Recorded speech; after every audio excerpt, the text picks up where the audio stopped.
All right.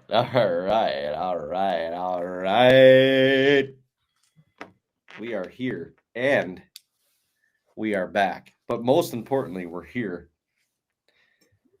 and we're recording. So don't say anything stupid. Don't swear. Don't say anything stupid. Don't say anything stupid. All right, ladies and gentlemen, Tag and Brag Nation, Goose Chasers. It's another Wednesday. We are back with the 56th episode of Goose Chasing. Number 5, 6. It's going to be a special one today. You know why? Because it's today, and that's all we got.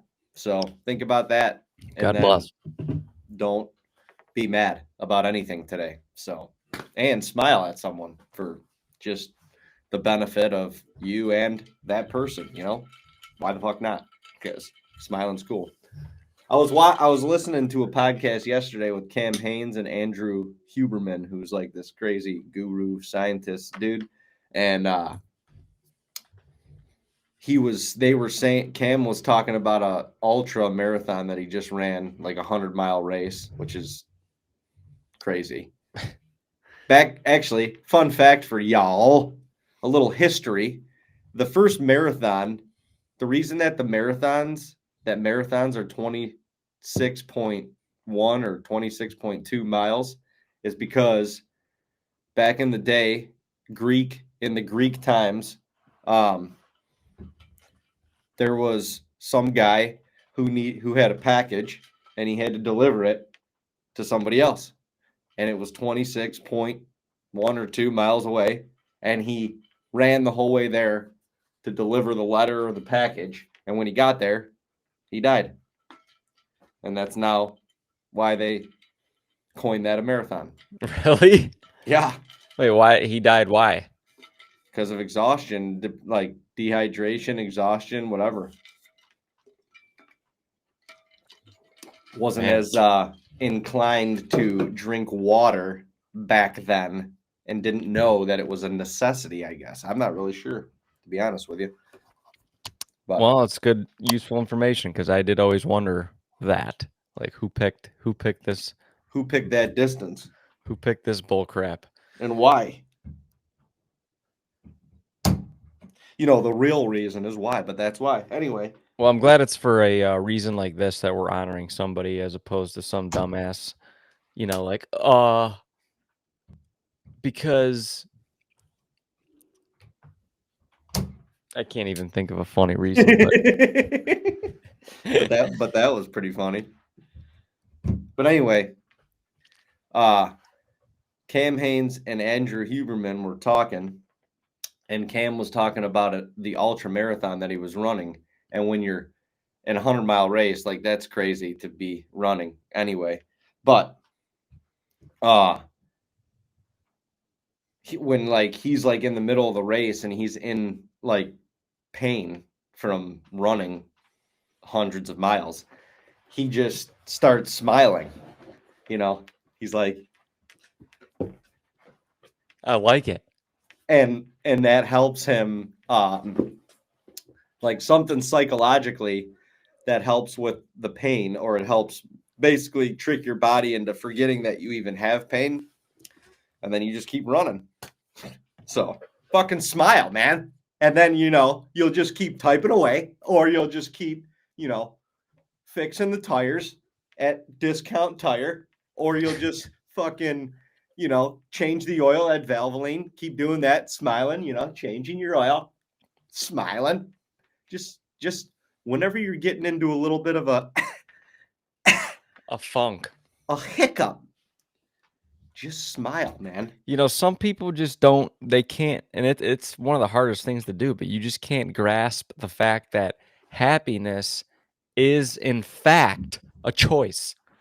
Like, I understand there's a lot of shit going on in this world, and some people, you know, some days it's like, throw something else at me. What else? What worse can happen? You know, Today sucks. There's just a pile of shit happening today. Yeah.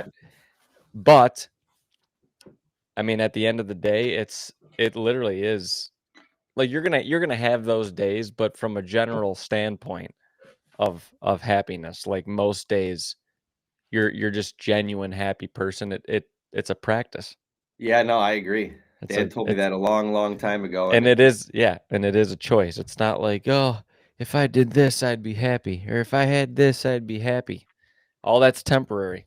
You're gonna if you don't practice happiness, you're gonna have that thing that you want to be happy, and it's gonna be a temporary up, and then back to your back to what you practice, which is not happiness. happiness. And then your mind's gonna be all fucked up because you're gonna be like, man, I got this sick ass job, or I got this sick ass car, or a massive house, And I'm still and not happy. and like Didn't a do month it. and a half later, I'm like, my ass hurts. I stubbed my toe in the grass, and I stepped in a pile of dog shit. Like, why? Why? I think Nick. I watched the video. I can't even remember how it ends, but Nick Saban goes through the whole thing. Like, oh, if you want to be happy for 5 or 10 minutes, go get ice cream. If you want to be happy for a day, go play golf. If you want to be happy for a month, go buy a new car. And then he like goes through this whole thing, but it's all like Yeah, a that scale. yeah, it's a scaled thing. It's all temporary. But if you want to be just like nothing is conditional on your happiness. It's a choice. Yeah, I agree, Gotta man. God gotta bless. gotta That's preaching right there. gotta practice it. It is, but you know, it's hard to do. It's You hard know, to it do is. when you're down in the.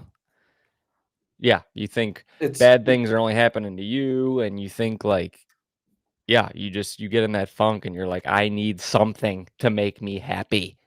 well, then, I mean, social media is kind of like a necessary evil because you start, digging, and you start looking, and then you start comparing yourself to like people that are just putting up a highlight reel of themselves and their life, and that's not realistic either.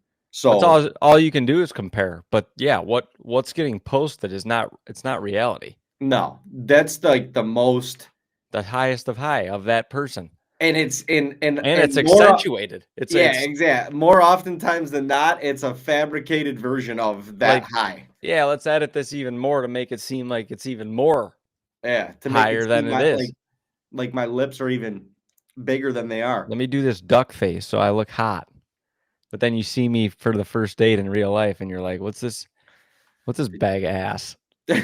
No, I'm just kidding. Did somebody melt a frisbee on your face? What the hell is That's that? not what you look like in your photos. How come your lips are so dis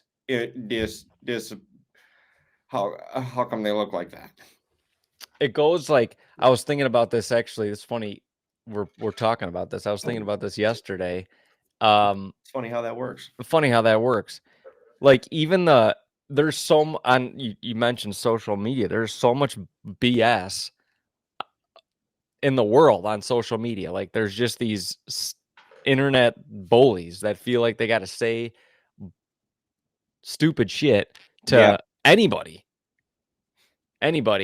And I just like, I challenge anyone to, if you watch a video and you don't like it or don't agree with it, whatever the case is, and you're sitting there like, oh, I'm gonna ruin this person with a paragraph of bullshit, like, because that's a complete representation of the way I feel. Like that's all it is. And this is gonna change. This is gonna better everything. It's gonna make everything better because they're gonna totally agree with me. Yeah. Like, no, I seriously though, if you have the urge to do that, I challenge you, and you won't do it. I'm not even talking about you. I'm just saying you won't do it because you won't do it. But Because I you're not challenge you. happy. Because Yeah, you're you're one not of the happy. not happy. You don't practice happiness. You are not a happy person. But I challenge you to take a video that you literally hate, or in your mind you hate, and take something good out of that video. Take something positive out of the video. I don't care what it is. You might say, oh, I can't. There's nothing positive here. Because that's what you will say with your mindset. Because you don't practice happiness. You don't practice happiness. Take something out of that video and comment something positive, even though you are literally grinding your gears to get yourself to do that, and just see how it makes you feel. See how it changes your day. I agree. Because it will change it. But see how it does it though. You like, won't do it. If I'm sorry, if you're the type of person, I'm gonna friggin' go at any of these people right now. I've watched plenty of videos in my life, and I'm not claiming to be the happiest man on earth, because this is a daily practice. It is like it just is. It's one day at a time. But I've watched plenty of videos where I get done and I'm like, that was the dumbest shit I've ever seen. Or like, what an idiot. I have never had the urge to be like, that's my thought. Now I gotta tell them. Yeah. Like, what? So people have to stop themselves and kind of reverse, but everyone's looking for this like purpose in life and shit. And I'm sorry, if this is just my opinion, if you're the type of person that's commenting all that crap on videos, you haven't found yours yet. Not even close. You haven't found it. So at minimum, everyone's purpose should be, let's try to make the world a little bit of a better place, because that is a purpose. That's a good one. I agree. So that is a good one. Start there, because if more people did that, just a little bit more, we would have less division and just animosity in this world. So just start there. And I'm gonna talk shit and say you won't, because you won't. Because if you're the keyboard warrior, you're gonna keep warrior. You're gonna keep being an asshole. You probably got a faceless YouTube channel. That's probably what you got. Yeah, and you probably, you don't have any screen. You don't have any photos on your social media because you're just trying to. You don't want anyone to see. You don't want to have a face. You just want to talk crap, and you don't want to deal with the repercussions. But it's just amazing. It doesn't matter if it seems like it's elevated in hunting, and because that's just the space we're in. But man, if you scroll through any social media, sports, like fitness, business, whatever it is, you just see people with the dumbest comments. Everybody's got a better way. Everyone's got a better way. Yeah. Everybody knows how to do it better, and everybody's got a better way. It's funny. But to the people that are getting that negative comment, you have to realize that you're not gonna hear this kind of stuff from someone that's doing more than you. Right. It's not going to happen. So you just have to accept that in your mind, that there's unhappy people in this world. There's actually probably more unhappy people than there are happy in today's day. True. That's just the fact. True. And you're not going to hear BS from people doing more than you. So you just have to accept it and move on. And hopefully someday these people can take this advice and just stop the urge and say something positive. It will change your life. I mean, it will. Give somebody a compliment. Like, just start. You don't even have to comment on the video. Just give somebody a compliment. Fuck. Look in the mirror. Give yourself a compliment. See how it makes you feel. I don't know. Gosh damn it. Might make you feel a little different. You could totally disagree with something someone's doing or a video, but you could be like, you know what? It looked like they were having fun. Yeah. They're idiots, but they looked like they were having fun. Yeah. They're doing what they love to do. God bless. All right, that was my rant for the morning. Hell, man, I didn't know we were going to church this morning. Shit. It was on my mind yesterday, because I'm just like, so many people are just like, I got to have a purpose in life and I can't find it. And while you're trying to find that purpose, you're just taking everyone down with you. It's like, stop. Well, and two, it's funny because I was at the Total Archery Challenge up in Michigan this weekend.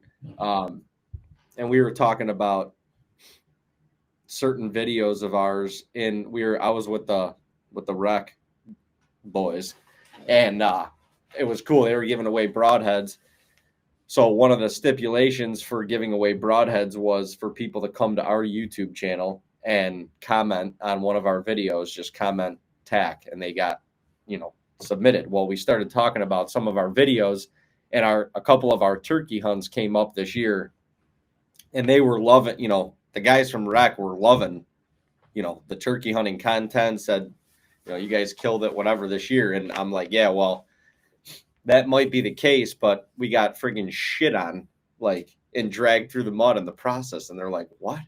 And I'm explaining to them, what videos and whatever. And they're like, how?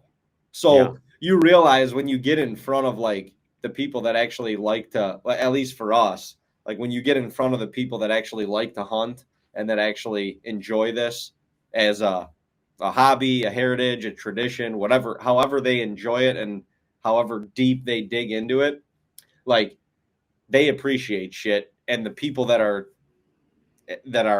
letting out these faceless comments are just, the unfortunate, unhappy slugs of this earth. Yeah. But the internet has given them a voice, and sometimes their voice can be heard louder than others. That's for sure. Hey, Dave, hold on 1 second. Corey's here. He's picking up a check. Okay. Let's pause while stations identify themselves. So we don't have to go anywhere. We can just kind of continue on here. But did want to let you guys know that TAGNBRAG, Goose Chasing, obviously, this is brought to you by TAGNBRAG and TAGNBRAG Productions. We just launched a new website, same website address, tagnbrag.co, but we've got a couple new apparel items on there. We've got some hats in all different colors. We've got a Richardson, like the one that I'm rocking from Rocky right here, in probably 7 or 8 different color schemes. We've got a flex fit in the same thing, 7 or 8 different color schemes. You just got to click on the original photo on there, and then you can pick out your colors, and then a t-shirt and a hoodie, the same thing. So head on over to tagnbrag.co and pick you up some of that new apparel as we get into the summertime and we get closer and closer to the fall. So I'm back. Dino is back. And that's shout out to Corey. How listening to this while he's taking a dump. Actually, CNC Construction, constructing the greater Western New York area and beyond. And beyond. God bless. Hell of a crew that they got there. Hell of a crew. They do it all. Hell of a crew, hell of a guy. Corey's the man. One hell of a model American. He fixes everything. He does. He fixes everything. I tell you what, I wouldn't have half the food plots done if it weren't for that man. He can jerry rig shit and get it working ASAP. I've been in the worst pickles, honestly. With equipment that's just busted or bent or something that I'm like, this is going to be a week and a half before I get a replacement part. And then go up to Corey's shop and he's like, yeah, let me put this in the weld rig. this and we'll put some heat to it and bend it back. And I mean, you want to talk there's no way you can there's no way you can revive this thing right here, and somehow he does. So. He does, yeah. He resuscitates it. It is talk about a neighbor that is just keeps you going, and a neighbor that is just phenomenal to have. I mean, yeah. As much as we talk about the latter or the opposite end of the spectrum, the good neighbors are great, for those instances and helping out and helping each other and stuff like that. And yeah, Corey is he's the man. He is the man. And if you walk into camp used to look like a complete shithole. Camp should have been tear down. Camp should have had a wrecking ball with Miley Cyrus on it, swinging from the top of Nettle Hill Road. I came in like a wrecking ball. Just blow that thing up.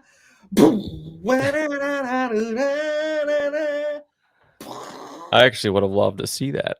Yeah, but now it's a world-class hunt camp in the middle of nowhere, New York. How about that?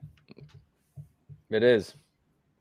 Speaking of camp, I seen you were making more food plots and shit up there. What the fuck you doing, man? You know, man, I don't know what I'm doing. You don't know what you're doing. You're just doing it though. I know what I'm doing. I just I don't know how to stop. No, you don't.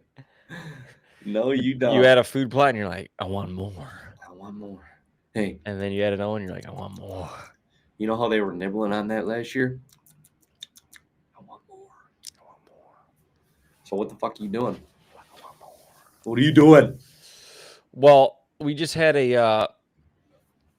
we acquired a 30-acre chunk in the last year and a half, and it's a lot of it's field, and a lot of it's up, kind of close to the road and stuff. But one of the other neighbors has been haying it. Awesome neighbor. He's like, I don't need a lot of this hay, and there's a few spots of the, two of the fields, if you cut them in half, where he doesn't get a lot. I'm like, yeah, we'll put a food plot in, which is like, oh, well, it's not the best dirt, but I like testing some stuff out. But anyway, the sides that are closer to the woods, I would say, are just our chunks where we can put some bigger food. Like a lot of our property is all just cover and bottom, and it's like we've been putting in these little food plots where we can clear and land and this and that. We never really had like a chunk of our property where you're like, oh yeah, we have 30, there's 30 tillable acres here. It gets hayed or planted by whoever. Like you can put food plots in right here because it's flat ground and whatever. Like we don't really have that. So now we do. And it's not on a huge scale, but I want to put some more destination food in. We've always had our property like late, usually in December.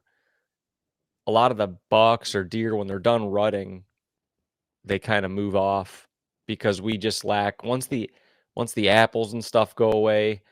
That's a primary food source in our area, not just on our property. Once they all go away and stuff, normally we lack food, and sometimes the cover dwindles, so the deer just kind of they start herding up and they push back into areas where they have cover and they have food. And I just want to provide the deer with that, or just kind of test and see what it does for the deer throughout the season. Hold them in the property a little bit longer, so that our gun season is more productive. That'd be a good thing. So productivity at its finest. Productivity. But when you're putting in a brand new food plot like that, something that a ground that has like never been worked, quite literally, in our life. Yeah, since we've been alive, never. I don't know if they've ever been. They've always just been hay fields. Yeah, I mean, you got to think like at some point maybe, but yeah, Yeah, they might have been, but yeah, in our lifetime, in the last 30 plus years, they've never been worked. So, the initial process is definitely tough. You gotta, like, I'm plowing them, right? I have to. I waited. I'm doing this now because the neighbor was gonna. He wanted to hay it, and I wanted him to take off. The hay was super high. Like, get rid of all that. So he hayed it. So now the grass is short. I'm like, we'll see if we can go in there with a rototiller real slow and just see what kind of dirt we can get. No dice. I tested that. I mean, I think you could do that with like a turnip, or like a fall food plot. You definitely could, actually. Where you're just broadcasting shit. Yeah, and maybe you hit it once and then let it sit a week and do it again, or better yet, you spray it and then it'll work fine. Then you can rototill it up fine. I'm tilling, or I'm rototilling green grass, green sod. So to plant some like corn or beans or anything, it just isn't. It's not an ideal setup. So once again, Corey. Once again, He let me borrow his 2-bottom plow, which again, if you think about this is a 2-bottom plow is you're literally turning over. It's like, I don't know, 36 inches at a time. Yeah. So For 3 you know, acres. whatever it is, it'll take you an hour, 2 hours just to do an acre. Right. And that's if you have it. That's if you're doing it efficiently. Like you're riding in your feral row. So you either there's a strategy to do this. You got to either do 2 passes and kind of make a berm, flip your sod at each other in the center of the field. You have to try to split the field in half. Do that in the center so that you can make a pass and then turn around and ride in the row on the way back. Yeah. I'm saying you have to always be riding in your feral row. row, so it plows good. So your first 2 passes, if you do that, they kind of plow weird because your tractor's level and the plow is level. Obviously, if you want to get technical with it, you can adjust your plow so that your first pass is angled still, and then you got to readjust it when you get back into your feral row. I don't have time for that shit. So I just make my pass and flip it together, and then you just start going in circles, Yeah. And that's the fastest way to do it. But that's also, you have to make sections of like what I would say are square or rectangle portions of the field. So if you have plans to make this like an irregular shaped field, it gets weird because at the end you either have to just make a pass and then back all the way up and then just make another pass, back all the way up, make another pass, or you have to turn a different way, whatever. But I take it you're making it an irregular shape. I am, because I like to make things challenging. Yeah, I figured that. So, well, and the lay of the land of the field, you kind of have to, unless you only want to plant like a certain portion of it. But Yeah. the way the topography of the field goes, I kind of have to make it in a regular shape. So, but yeah, so plowing, it's a thing, but at the same time, it is because you're over and you're making fresh dirt, and then once you start disking it down, like you've gotten rid of all your weeds. Most of your weed control for at least this year will be pretty damn good because you pushed everything that's like in the seed bank gets, 8 to 10 inches flipped over onto its upside down basically, and it's underneath the ground. So you're kind of giving it a little natural fertilizer, and then you get to you just suppress a lot of weeds. So it's good for the first year. I don't know, growing stuff for the first year can be tough, but we're going to try to give it as much stuff as we got without trying to break the bank that's already broken. Bank's already broken. Send donations. Yeah. So the other thing that is a benefit of plowing, which I've realized, is there's plots that we have that they always stay wet. We've gotten a ton of rain in the last 10 days. It's soupy up here. So if you just till, like that water, the moisture, the saturation is just staying right there. It's not like, it might help it dry out a little bit, but you can literally plow if you don't get stuck. Sometimes you got to plow a little shallower. You got to plow a little shallower so the tractor will pull through it, but you can plow over through like almost standing water, and it flips it right over, and now the water's underneath and the dry stuff is on top. So once you start disking, it almost is like a fresh field that's not soaked. So I've kind of realized that too with areas that just stay super wet and don't dry out. Like if you need to, you can plow them in the future. Again, it takes a little bit of time, but you can let them sit for a week or so, flipped over, and then start disking them, and you got a dry field. I realize that now because the big field that we did above that last year, I mean, I planted nearly the whole thing last year.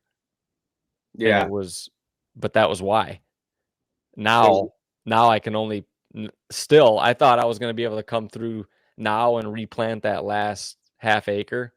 There's no chance of that. So what? So wet. So that's something to consider for people that are, they need things to dry out a little bit. If you have access to a bottom plow, flip it over and it'll dry out. It definitely will. Even if it rains on top of that sod, like it's not puddling up because it's just going through everything right below it. Almost like a little siphon. So hey, that's what I'm doing. If you guys need to know where Dean's at, he's on the tractor somewhere and he's trying to make another food plot or he's trying to do something. Sometimes I get partially done with it and I'm like, what am I doing? The hell? But that's what I'm doing. What the hell did I get into? What is all this mess? What the hell did I get into? But that's what I'm doing. Oh, that's cool, man. I mean, shit, more food than we expected up there again for the probably 6th year in a row. Stressful being a farmer. It's so funny because everything's soaking wet right now. Literally, it's wet. Like you couldn't pull a planter through most of fields. Yeah. And I'm gonna try to put some corn and beans in this week. This is probably the last week. Actually, I think you could go a little bit longer for food plotting for corn, but if you're not harvesting it. Yeah, I mean, you don't. Yeah, obviously, yeah, you want big ears, you want all this food, but if you get small ears of corn, the deer, they're still going to eat it. Well, and I mean, yeah, for like obviously for a harvest and a yield, like you want the big as big as you can, but yeah, any like for food plots and stuff like that, food is food, so food, yeah, that's 60, when you're getting 60% of the food is still 60% more than if you didn't plant the whole damn field to begin with. Yeah, get a shorter day corn, but you still have through almost through September. Yeah, and that's a lot of New York. That's New York.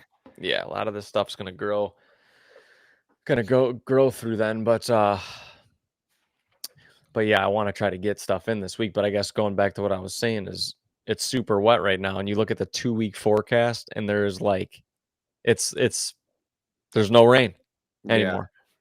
It's crazy. I'm like, well, we could not get rain for a month now. That's very rare, very unlikely. But I'm gonna plant anyway. You hope that a lot of times what happens, especially if you drill in, if you broadcast, this is a totally different conversation. But if you're drilling stuff in, usually the seed's going to take enough moisture out of that soil to get up and go. And hopefully in the next 2 weeks, we don't need a lot, but you get a quick shower here and there and should be good to go.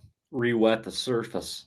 But yeah, I mean, especially with how wet it is right now, I'm assuming, yeah, getting that seed into the soil is going to give it'll have plenty of moisture to germinate. Oh yeah, right now it's got too much.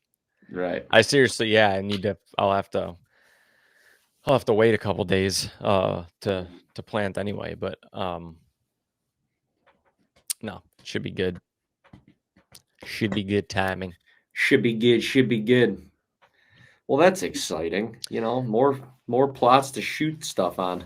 That's more plots to pass deer on. pretty much. Can I shoot that one? No, not that one. Not this year. What if I just shoot him? Hold your ears, though. He's about to cross the line. What if I just shoot him anyway? Well, then I guess he'll be dead. Then you can't come back. Then you can't come back, but we'll eat cutlets. We'll have cutlets, but you can't. No.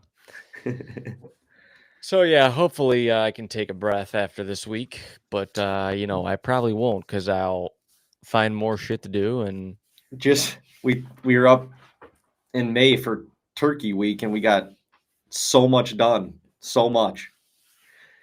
And it's... you can never be ahead. Yeah, I guess you can't. You really can't. It doesn't... Like, I'm already thinking, I'm like, man, after this week, everything will be in and we'll be good. But there's already...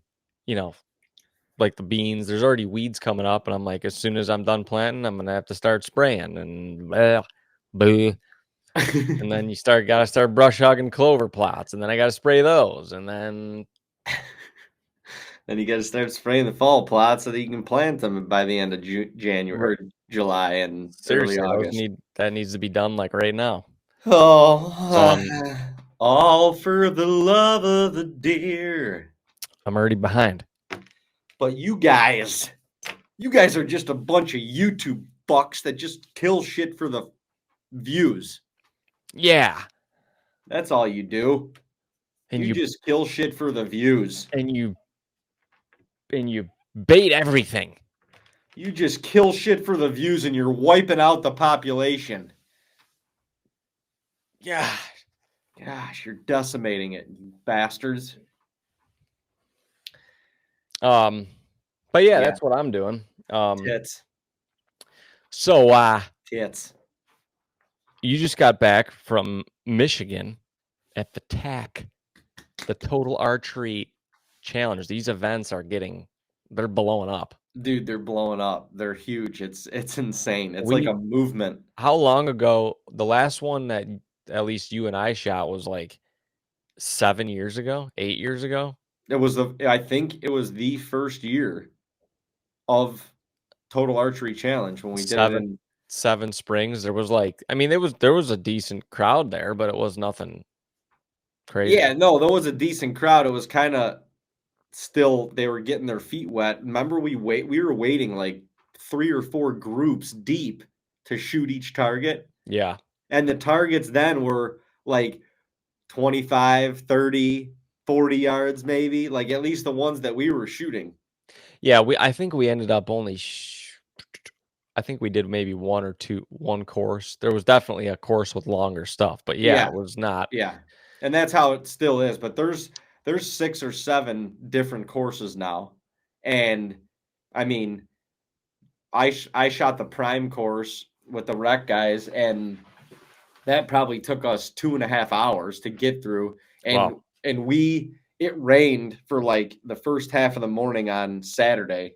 So we literally went up right when the rain was ending to kind of get out in front of the crowd again. Although you're with dudes that or with people that hunt. So the rain, people have knock times. It's like golfing with your bow. That's what it is. It's like golfing with your bow. For anybody who hasn't been, it's 6 to 7 different courses that are set up in the woods, in the hills, in the fields, and you're going from target to target, different foam, like real life hunting scenario targets that are kind of exaggerated at this point, as far as distance and just difficulty level. But man, when you get done shooting, like the level of confidence that you have is insane, dude. Yeah. Insane. Like it was crazy. And I know we just got these bows, we're just kind of getting acclimated with the new Hoyts and stuff like that. I literally put my sight tape on my bow in the booth 10 minutes before we went up the hill, literally. Yeah. And I've been shooting, I had 20, 40, 60 already marked. So I knew the marks to that point, and I'm just figuring anything over 60 yards, I'm just going to pick a sight tape and hope for the best. Yeah. You know what I mean? But after that, after the course, like it's amazing what shooting at like different foam animal targets in a more or less like a mimicked real life hunting scenario does. Like, dude, the first target, we get up, we take the chairlift up to the top of the mountain, and we come off the back side of the mountain. The first target is a mule deer that is 78 yards, what looks like more or less straight downhill. Far as shit, dude, down this hill. And me and Alex and Matt are sitting there looking at it. We're like, holy shit. Like this is the first target. Like this is how we're going to warm up. So Alex shoots first, goes literally right under the armpit of this thing. And I pull up. I just put my sight on 76 or 78, whatever it was. Dude, I pull back and I like am trying to settle my pin down onto the deer. And I'm just like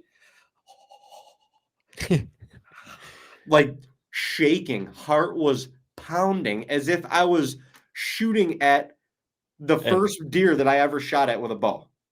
It was, I'm like in my head, I'm thinking, I'm like, what is going on? Like I'm breaking down, man. It's a fucking foam target.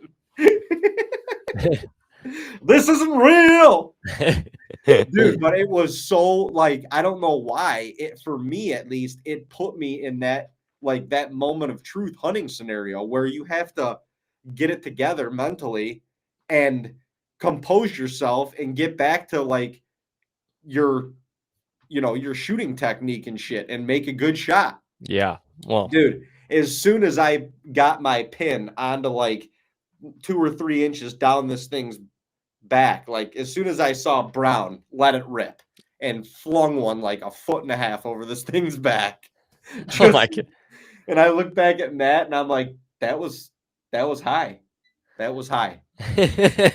And he started laughing, dude. And then there's another group waiting. They're about to shoot behind us, and I'm telling you, the descent down to this target was steep, and it had just poured rain the whole morning.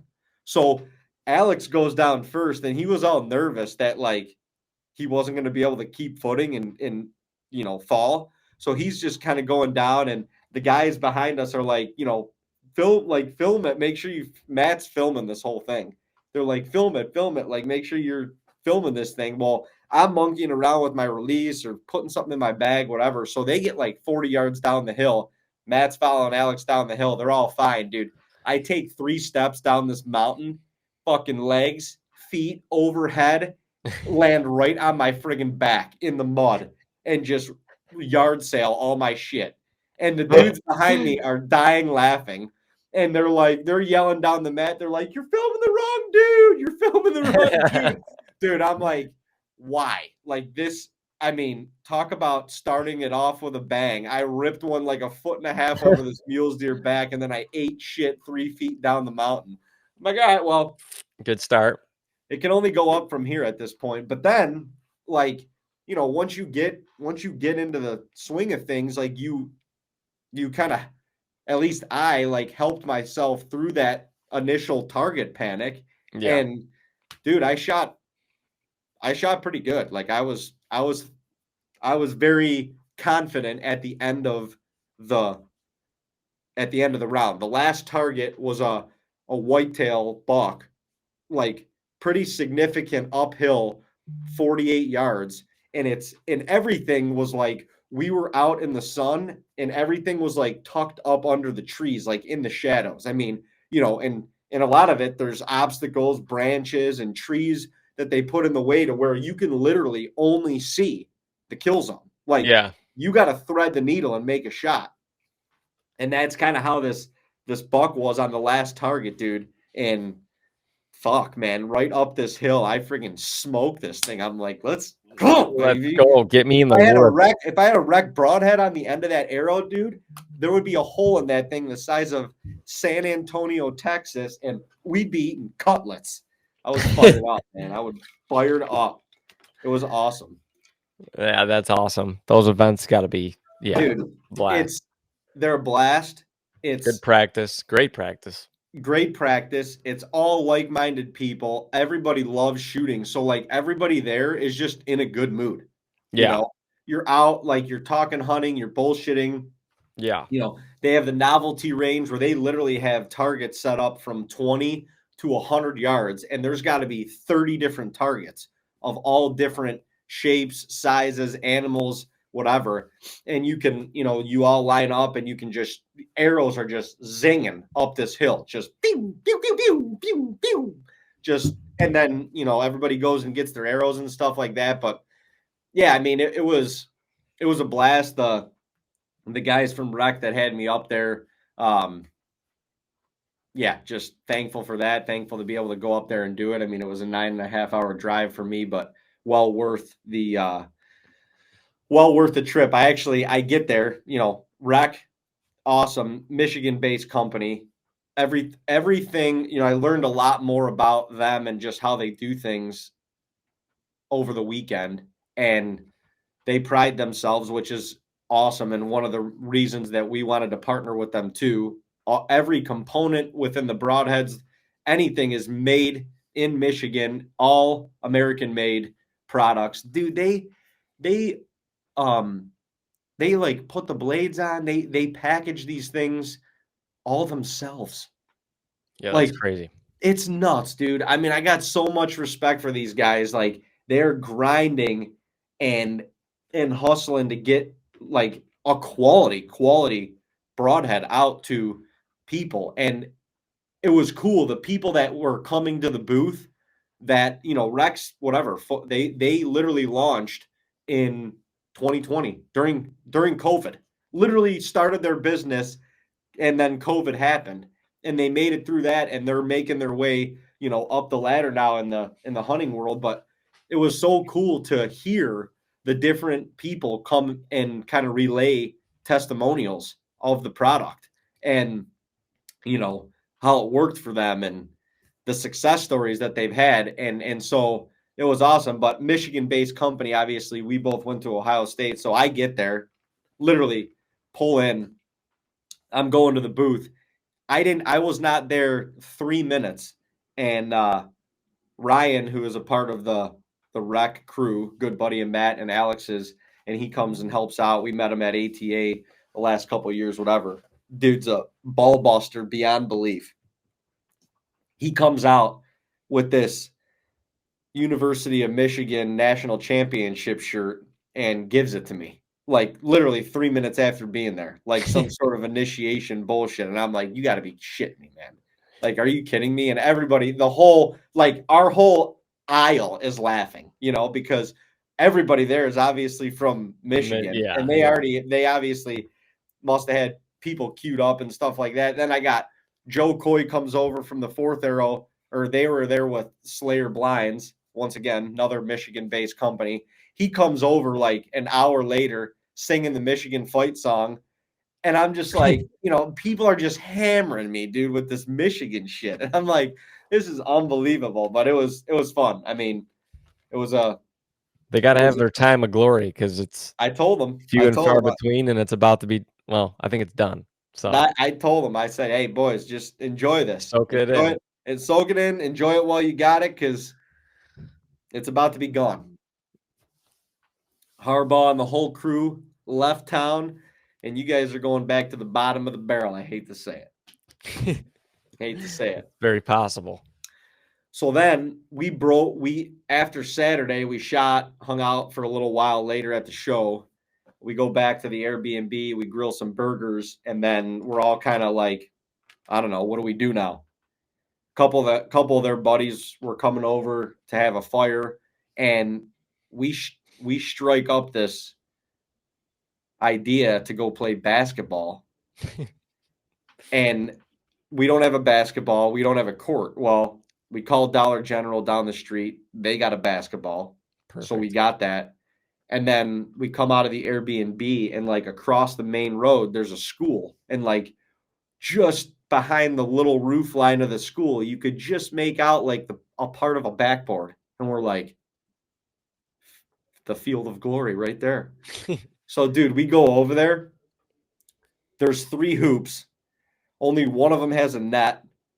And that one, the backboard is probably tilted at about an 80-degree, just a slight tilt toward the ground. Yeah. The top screws were just getting a little loose. The other hoop, to make it a full court, is like, and this isn't a parking lot, okay? So if you can imagine, you're standing in one parking spot right under the one hoop.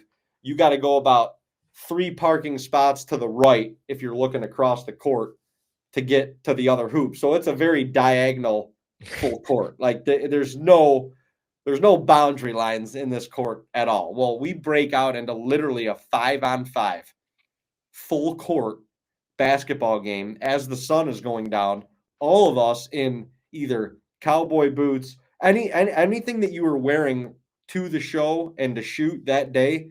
That's what we were all wearing: pants, long sleeve, hoodies, hats. I had my Rockies on for an hour and a half, dude. For an hour and a half, we played full court. I was drenched, pouring sweat. Like It's awesome. it looked like a bunch of degenerates playing basketball, but at the same time, it was a blast. We were laughing the whole time. Naturally, your boys' team, we won. Alex was our captain. He picked me with the first pick, smart man. And and Ryan's team, unfortunately, they took the L, but nobody got hurt. That was the main portion of it. And all of us the next day, we got to the show on Sunday, and all of us were like, "Holy shit, man!" From not only from walking the course and shooting the day before, but shit, I haven't run a full court basketball game in literally years, years, and I did that in the dark in pants and a hoodie with my Rockies on till whatever 10:30 at night. Basketball is a great conditioning workout. It got everybody together. It just rallied the camaraderie. And Like we weren't just sitting around drinking beers and shit like that. I mean, we did after a little bit, but we got out, we got active, we got after it. Matt was like a freight train, dude. He got the ball, and there was no rules, by the way. Like there was no real traveling, there was no fouls, there was no out of bounds. We were chasing balls left and right as far as you could across this parking lot. And there's not, because there's no out of bounds, like two guys, normally a guy from each team is hauling ass after the ball because, first man there gets the ball, you got the ball, it's your ball. Oh yeah. We weren't checking the ball, we weren't tossing it in from out of bounds, none of that. It was just you make a basket, you get the ball, and you head down the other way, and vice versa. It was hilarious. And then Ryan, he's got this speaker, and he pulls up that song. It's like, we're playing basketball. Dude, he's got this blaring as all 10 of us are walking to the court. It was friggin' hilarious. And nobody got hurt. That was the main reason, main portion of the thing. Nobody got hurt. Everybody went home to their wives and their children. And we had a good time. Some laughs out of it. So you can't beat that, little basketball. It was awesome.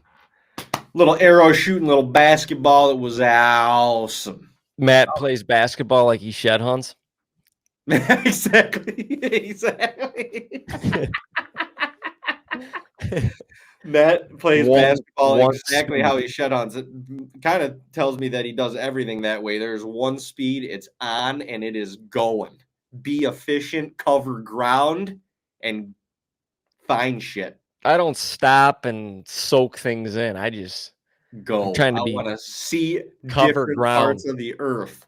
Let's get there. We're going somewhere. We don't know where it is, but we are covering ground. As long as we're on our feet, we're moving. If I'm not seeing a shed, I'm not stopping. Nope. No. And there goes one right there. I'm going to whiz right by it. It's a small one. I'm going to whiz by it. That was funny back pick that up. However many years ago when we went shed hunting on a couple pieces of public land in Ohio, we're like, yeah, all right, we'll all take this section up and we'll do this and we'll kind of make a whole plan and we'll end up all down here together. And then we'll compare and contrast. About 35 seconds into the walk, everybody's like, where's Matt? Gone. See you later. He's on the next piece of public. It's just in the bordering county. Yeah, he's gonna go check that place out real quick, and then he'll meet us back where we all said we were gonna meet to end this thing off when we're there. We all put our OnX trackers on, and we, after a couple hours, everyone's like, "Wow, okay, 2 miles, 3 miles," and Matt's at 9.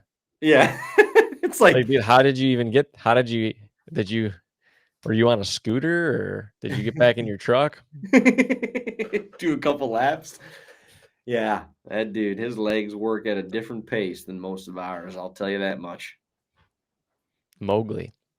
Yeah, and on the basketball court, like he's a bigger dude. So when he's coming downhill, I'm just like, yo, bro, hey, take what you want, man. You can Hoops right there. This take ain't that for lane. anything. Take it. You can take that lane. Taketh boy. what is given. Well, you got to get back on that tractor, don't you, bro? I got to get on that tractor. Yeah, I do. I only have a few hours. I got to keep hammering. Hashtag keep hammering. Cam Haynes, hashtag keep hammering. You got to get on that tractor. I got to get on that throne. This coffee's working wonders on my ass. Ladies and gentlemen, thank you all for coming back and hanging out with us this Wednesday. Dino, you got anything else? Just like I said, be hey, say something positive to somebody, especially yes, just smile. But the biggest challenge is do this if you're feeling down or like you're about to shred somebody, then do it. That's the hardest thing to do. Yeah, if you wake up and you're like, oh, I'm gonna have a good day, like it's one of those days where you're just naturally happy and then you go make a good comment, that's great. I appreciate that. I appreciate that as well. But do it when you're down. Do it when you're down and see what it does. See what it does. Negativity. See what it does for you. See what it does for the world. And then maybe you'll be like, hey, this is a purpose I can get on. Like, even if that's not your purpose, it'll help you find it. I promise you. Amen, brother. Amen. LFG, people. This guy is preaching today. I know he's had a lot of tractor time because he is feeling his loins right now. He's feeling it. Well, y'all, thanks for hanging out. If you would, subscribe to our YouTube channel if you don't already. Follow us on Facebook, Instagram, Twitter. Go pick up some merch at TAGNBRAG.co and maybe join one of the membership clubs. We're going to be going live tonight on Facebook and Instagram. Catch us all there, 7 p.m. Central Time, 8 p.m. Eastern, and we will see y'all right back here next Wednesday on another episode of what? Goose Chasing. Peace out, everyone. Peace out. Be happy. God bless.